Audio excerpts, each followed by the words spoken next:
YouTube Ozic going. The Goat House is back after the wild card round of the NFL playoffs, heading into the divisional round. We're ranking all the playoff teams, even the teams that were just eliminated, so going from 14 to 1.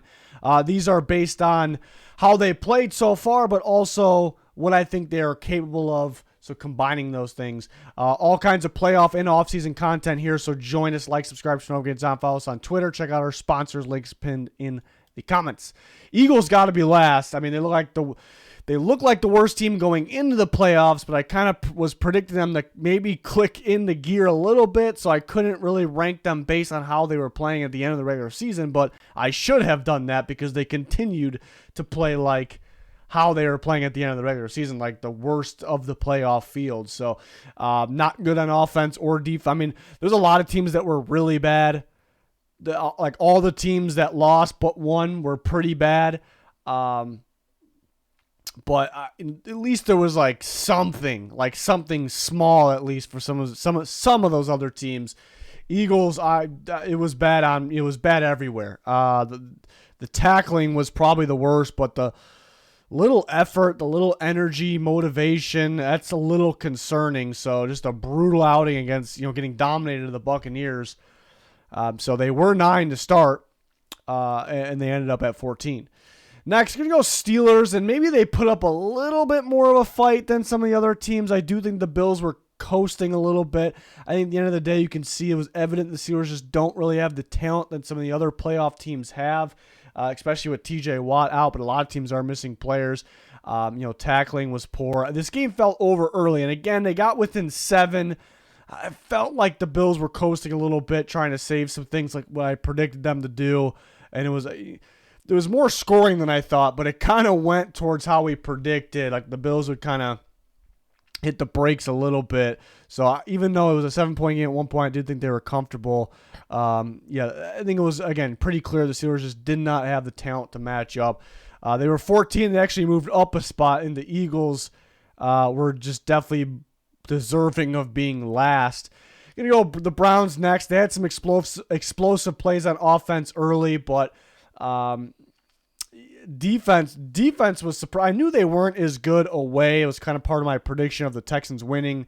But the defense hasn't been as good away, but they were really bad in this game. And offensively, Flacco did have his turnovers, and there just wasn't enough from the Browns. They had a couple of, more than a couple, but some explosive plays early on, but just got outmatched by the Texans.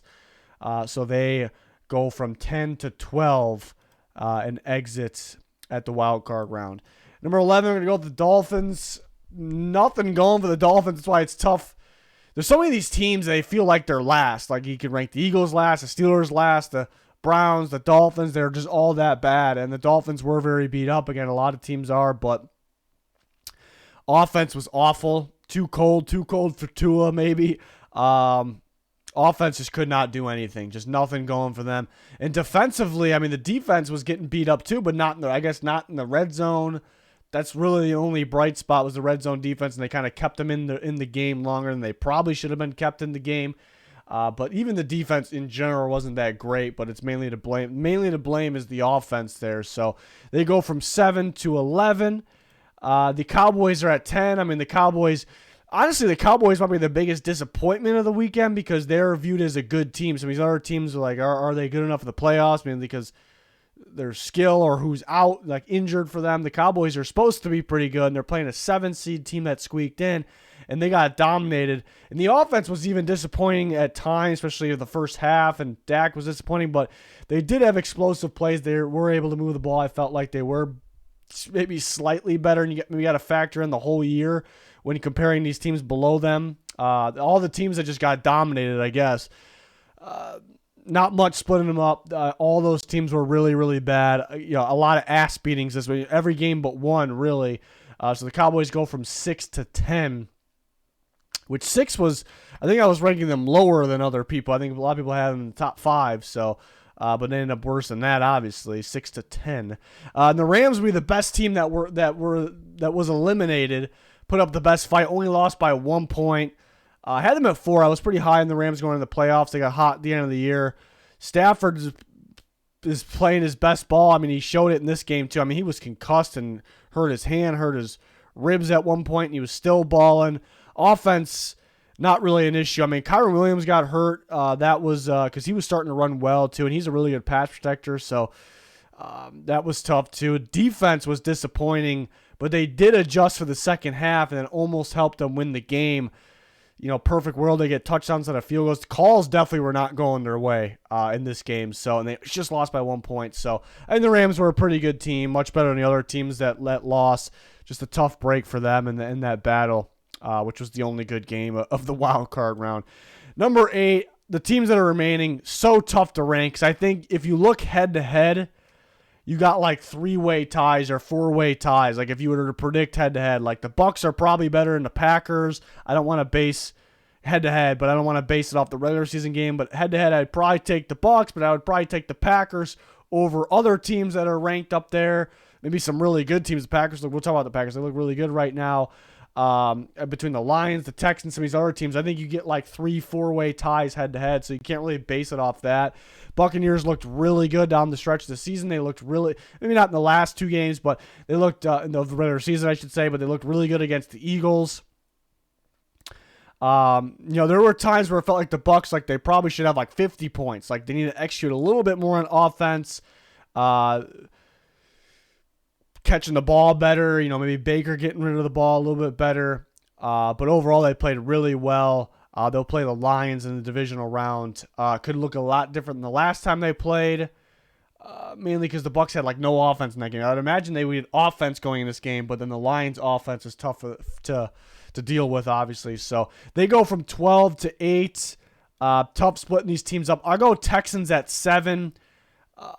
We talk about the Bucs defense stepped up. That's great. The offense has been stepping up. The Bucs defense stepped up. The Texans, their offense has been solid when healthy, but their defense really stepped up. And it's been okay throughout the year, but DeMeco Ryans had some tricks up his sleeve. Pretty similar. Todd Bowles, DeMeco Ryans, they had some tricks up their sleeve for the playoffs. So the Texans kind of expanded a little bit more even. Explosive on offense. Dominant win. They're going to go from 11 to 7. Those teams are pretty much in the same boat. A lot of these teams are. Packers, I really thought about putting them higher because they dominated a good team. I know it's the playoff Cowboys, but they dominated a good team. Jordan Love looked good. Great. Aaron Jones looked great. Offensive line looked great. The weapons look very good. The coaching's solid. The defense has played pretty well, which is surprising because it was one of the worst in football just a few weeks ago. They're a little dangerous, maybe more dangerous for the Niners than the other teams that are alive would be. So, if they get by the Niners, watch out. I thought about ranking the Packers higher. It's tough because it's a good example of why you can't base these rankings and the power rankings I do during the year off of like what you think head to head, because it ends up being some crazy puzzle, because I think the Bucs probably would evaluating, predicting, probably would take the Packers head-to-head, but I think the Packers would beat teams that maybe the Lions, that the Bucs, they're underdogs by 6 playing them for a reason. I think it ends up being this crazy, if you look head-to-head, some crazy 3-4-way tie, or 5, whatever. So it's a little tricky.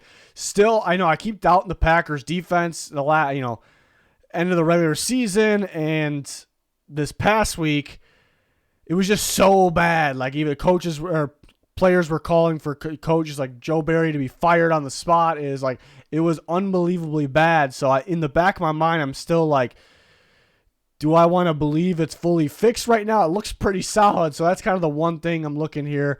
And then the Lions, their division rival at number 5. Man, if the Packers Lions, that could be the NFC Championship game. That'd be pretty crazy. Who would you take head to head in that one?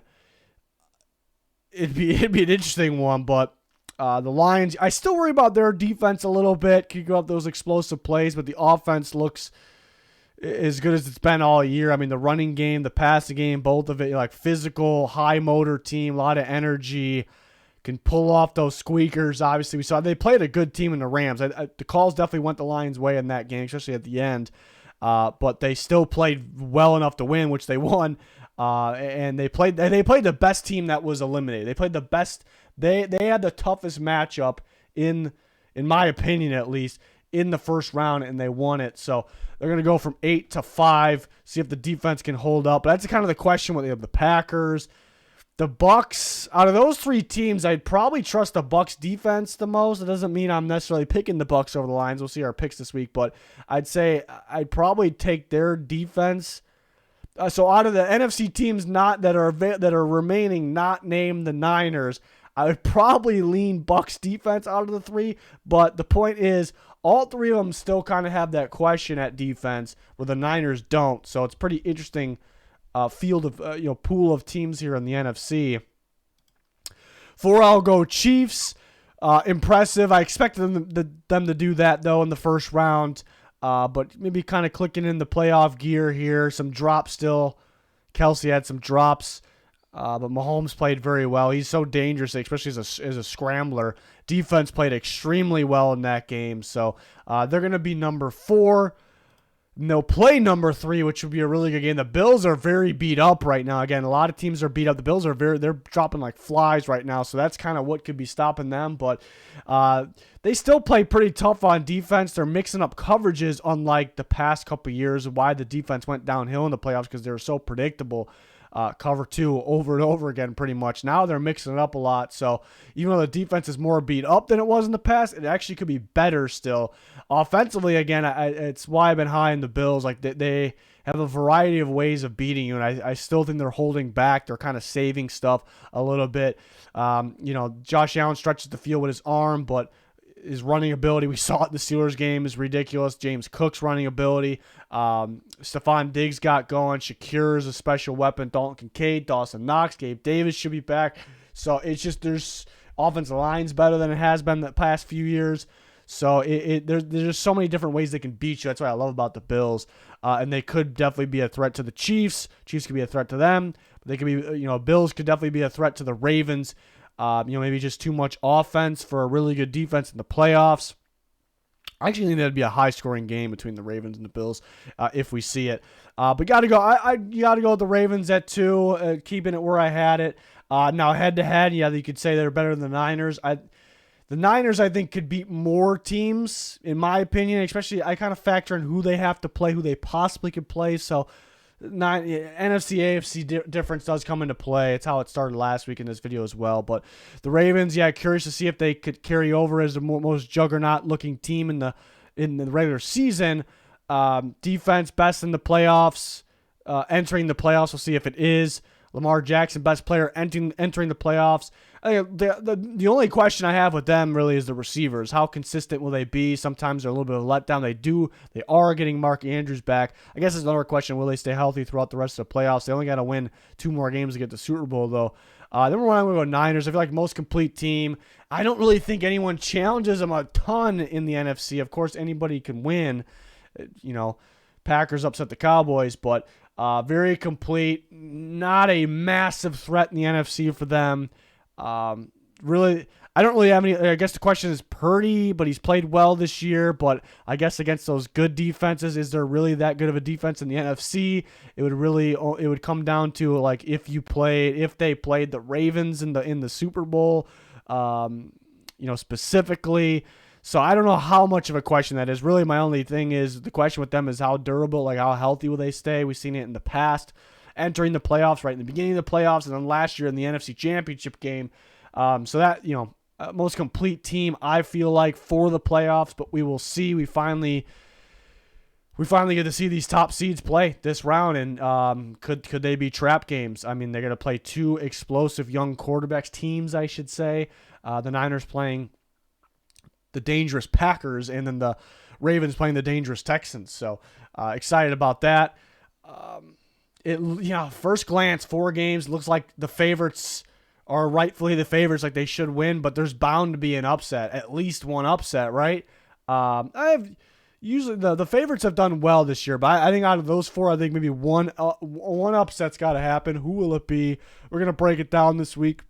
We'll have our picks, and we'll have some off-season videos like we do every single week, or at least recently, coming out. So I have a top 100 players of the regular season going on right now on Twitter, kind of coming out in portions. So a lot of fun. Check it out. It's going to wrap it up for this one. Let me know your guys' rankings in the comments. Always fun to see. We're always interacting with you guys on Twitter. Like, subscribe, turn notifications on. Stay tuned for those upcoming videos for the offseason and the playoffs. It's going to do it. Thanks for watching. Goodbye.